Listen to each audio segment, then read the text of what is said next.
amenable to most of what we do, even though neither one of them will listen to the show. Well, good. Which is what else is due. So I don't have to worry about them listening. Say, well, you said the wrong thing about me. The dinner got going. We started about Trump and some of the things that were political. That we talk about Bernie, Trump, Hillary, everyone kind of agreed on the same. Since they're way over on the progressive side, and I kind of just floated around as an independent, we actually agreed on most things, except when it came down to this thing where they were both without even an inch of thinking twice about it, are totally and completely convinced that the Republican convention will throw out Trump and put in somebody else, which is exactly what your kind of thesis of the December of chaos would indicate. Yes. And of course, this convention starts in about a week. Is it that quick or what? It's the 13th, I think, of July. Dynamite. So we'll get some material there. They're not gonna, and I remember when Paul Ryan came out, and I threw this at him. I gave him a break. I said, when Paul Ryan came out and said, no, we're not going to do that because he won fair and square.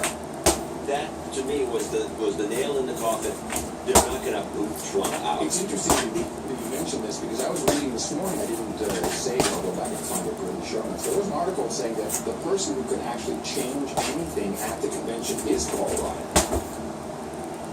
Paul Ryan's the one who said he won fair and square.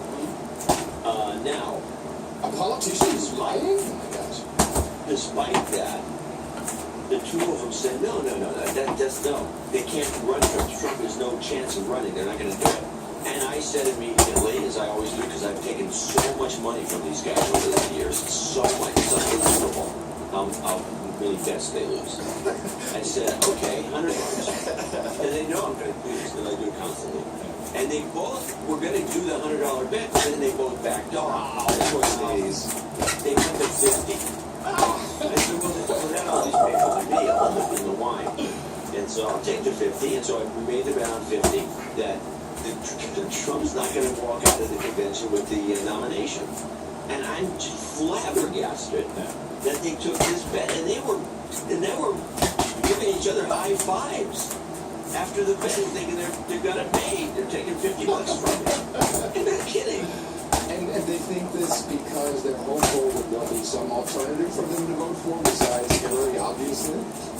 Or I think because it's in that's why I was so intrigued by your discovery of the Summer of Chaos and the rest of it, and the messaging that goes on about getting rid of Trump.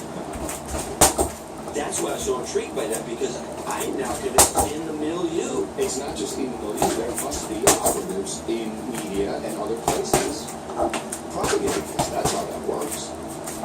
It's not coming from a podcast. These are two media guys. These are two media professionals at the highest level. The New York Times, the highest Greg was with the Wall Street Journal. He's won a bunch of awards. He's very famous. And it's not like slouches we're dealing with. And, well, they are. High five convinced. And they're high-fiving. They're so happy. Or they're happy about winning the bet. Which one? Both. No, about the... they think they won the bet.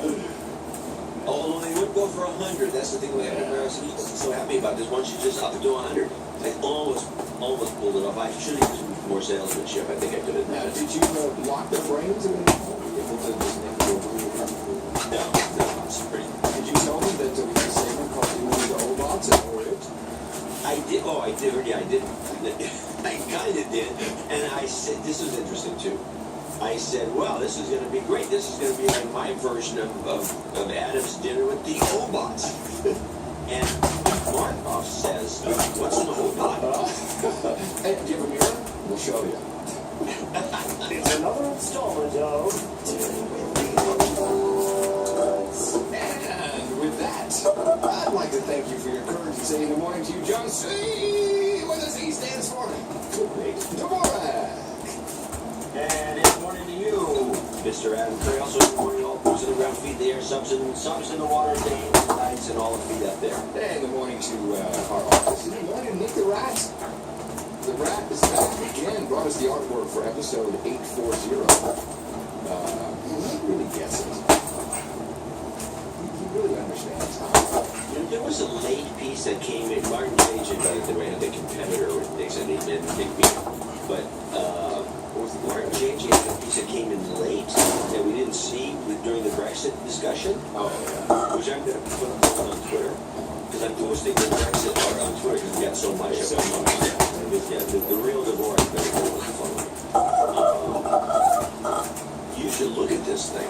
It's a picture of the 10-pound, 5-pound note, one of the notes, a British pound note, with Farage as the. Oh, yes, I saw that. Yeah, I did see that. It's very cool.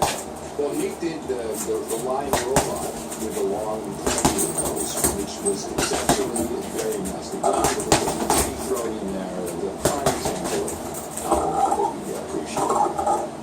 So +1 for Nick. And noagendaartgenerator.com is where you can upload the art right after the show, pretty much. So you can get it as soon as possible. All the artworks is pretty appreciated, and